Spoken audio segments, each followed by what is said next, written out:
Assalamualaikum warahmatullahi wabarakatuh. Bertemu lagi dengan Bang C di Yona Sehat Jiwa. Salam sehat jiwa. Kali ini Bang C akan membahas tentang apakah ODGJ itu bisa menikah atau membina rumah tangga, sementara yang sudah berumah tangga dan mengalami gangguan jiwa banyak sekali yang bertambah parah penyakitnya, bahkan banyak yang berakhir dengan perceraian. Banyak juga yang sudah menderita gangguan jiwa dan kemudian menikah, akhirnya justru penyakitnya bertambah parah dan seringkali kambuh. Terus sebenarnya boleh tidak ODGJ itu menikah? Tentu ini tidak mudah untuk dipahami, walaupun sebenarnya bisa saja orang dengan gangguan jiwa itu menikah atau menjalin ikatan perkawinan. Nah, bisa saja perkawinan ini akan membawa kesembuhan, tapi bisa saja justru akan memperparah dari penyakitnya. Yang pasti, ketika ODGJ memutuskan untuk menikah, ya harus menjalani yang namanya persiapan.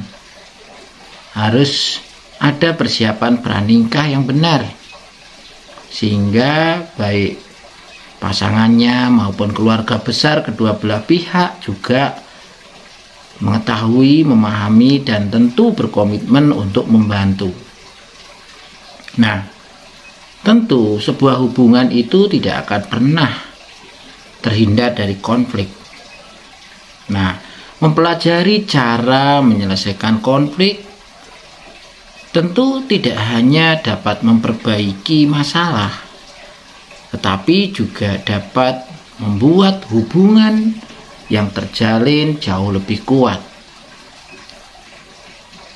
Tentu ketika ODGJ dan pasangannya bersepakat untuk menjalin hubungan, wajar kalau seandainya terjadi masalah, wajar jika terjadi konflik. Tapi bagaimana kedua belah pihak menyadari adanya masalah dan kedua belah pihak saling berkeinginan untuk menyelesaikan? Nah, hal baiknya adalah jika itu terjadi dengan baik dan masalah itu dihadapi bersama-sama. Tentu akan membuat hubungan itu jauh lebih kuat. Ada komunikasi, saling mengerti, saling memahami, saling menerima, dan akhirnya saling mendukung. Masing-masing pihak tahu kelemahan dari pasangannya, sehingga tentu tidak menyalahkan lagi.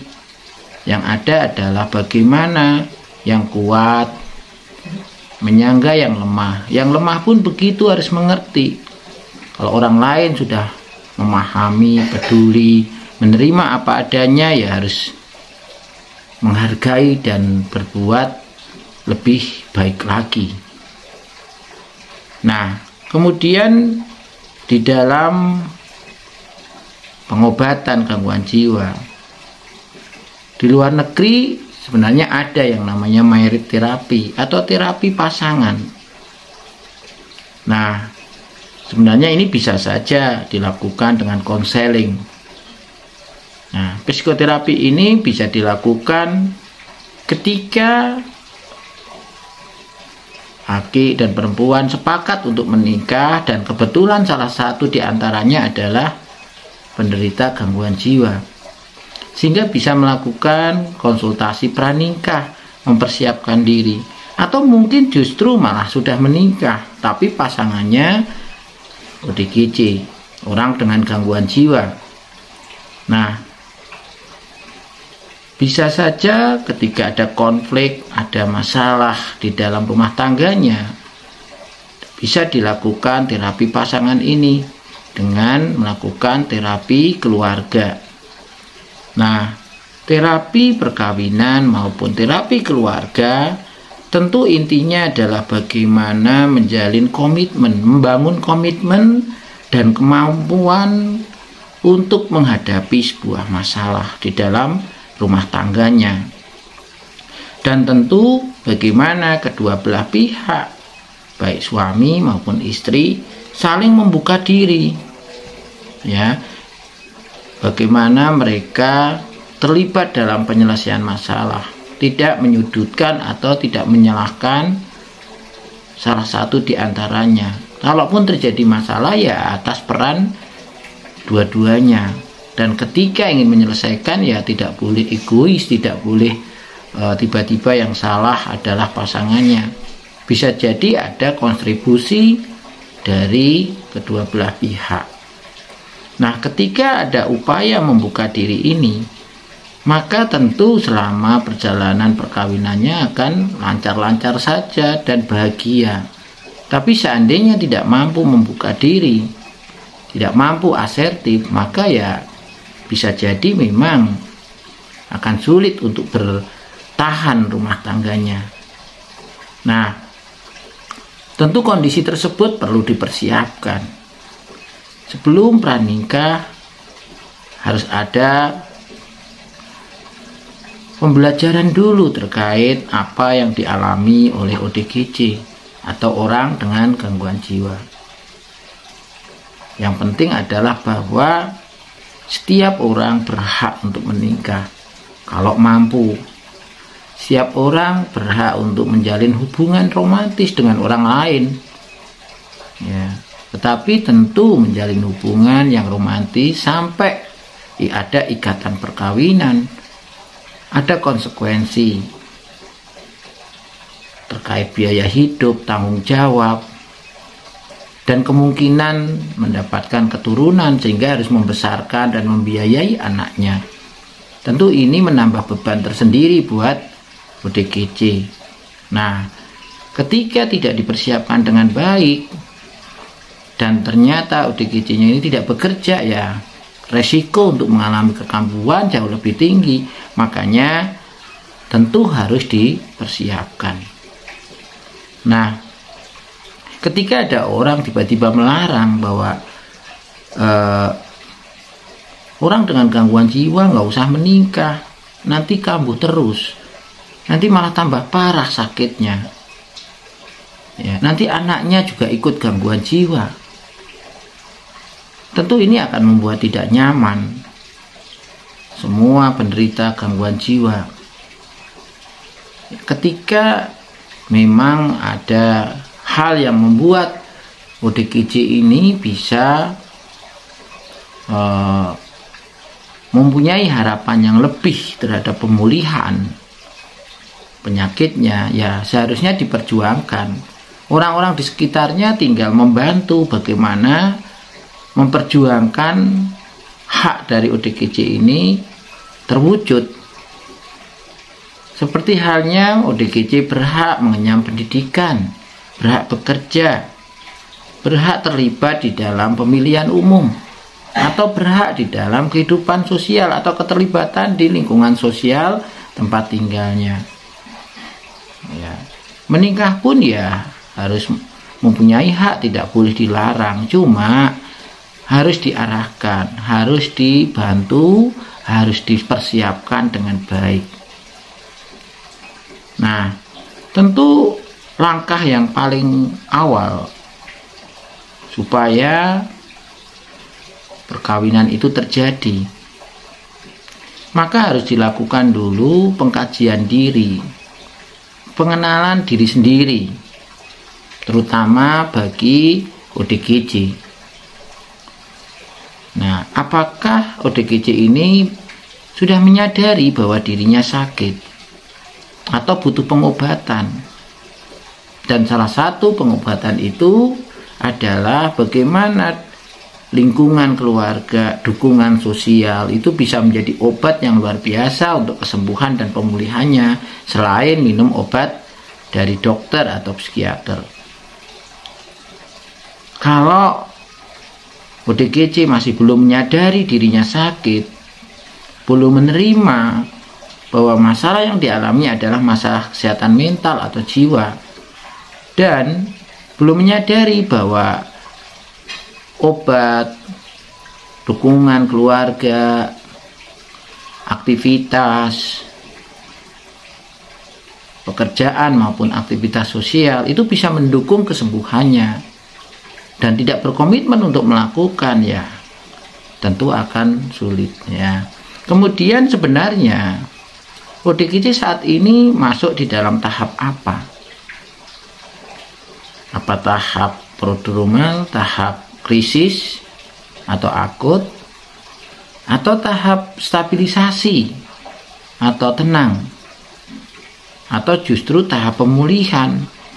ODGJ mestinya menyadari dirinya sakit, sehingga tentu ini akan membantu untuk proses pemulihan, apalagi ketika ditambah sudah menikah dan ternyata pasangannya itu ingin membantu proses kesembuhan dan pemulihan.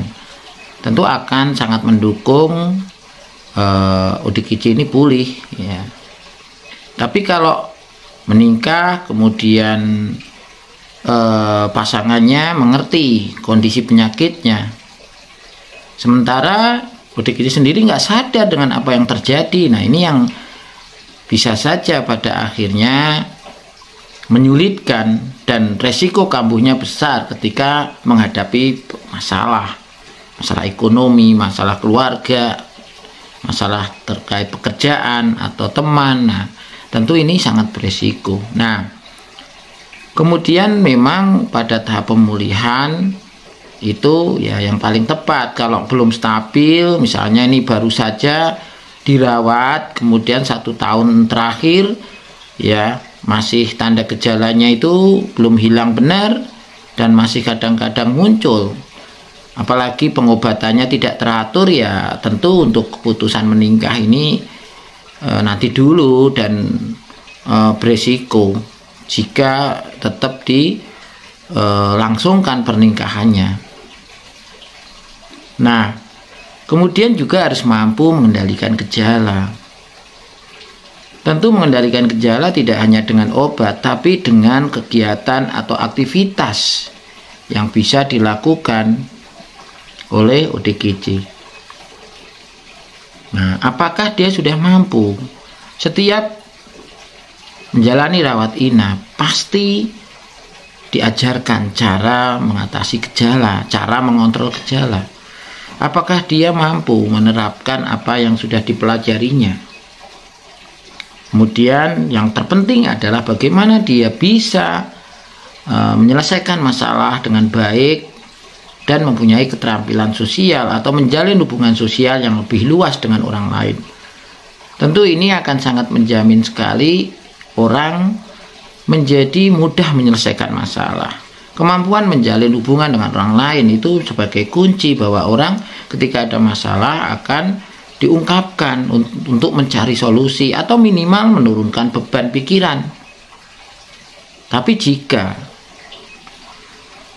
punya masalah dan diam saja, tidak mempunyai keterampilan sosial, tidak mempunyai cara menyelesaikan masalah yang baik, kemudian menikah, ya tentu resikonya akan ada. Ya, apalagi tipikal pasangannya mungkin bukan tipikal yang peduli atau suka ngajak bicara, suka menanyakan kabar ya. Kemudian juga tentu ketika seseorang atau ODGJ ingin menikah, ya harus kenali lagi ada nggak aktivitas pekerjaan yang mungkin bisa digunakan untuk memperoleh pendapatan dan untuk hidup. Ya, entah itu ikut orang lain atau usaha sendiri, ya tentu yang penting adalah ada penghasilan untuk biaya hidup sehari-hari. Jika belum bekerja, ya tentu akan sulit untuk dikatakan bahwa menikah itu bisa menjadi obat atau bagian dari pengobatan. Nah, juga tentu riwayat pengobatan. Kalau selama ini sering putus sambung ya sering dirawat. Nah, ini tentu juga akan resiko. Makanya ketika ingin menikah, ingin menjalin ikatan rumah tangga, ya pengobatan itu harus diupayakan teratur. Jangan sering putus obat, ya, karena tentu akan dari awal lagi. Dan untuk menikah ya sulit karena hanya sibuk dengan stabilisasi, tidak pernah masuk di dalam fase pemulihan. Ya, itu kira-kira yang bisa Bang Jai sampaikan terkait dengan apa yang harus disiapkan ketika ingin menikah. Dan tentu yang pertama kali adalah mengenali diri sendiri. Apakah sudah cukup pantas untuk menjalin hubungan dengan orang lain atau menjalin ikatan perkawinan dengan orang lain. Itu saja, semoga manfaat. Wassalamualaikum warahmatullahi wabarakatuh. Sampai ketemu lagi.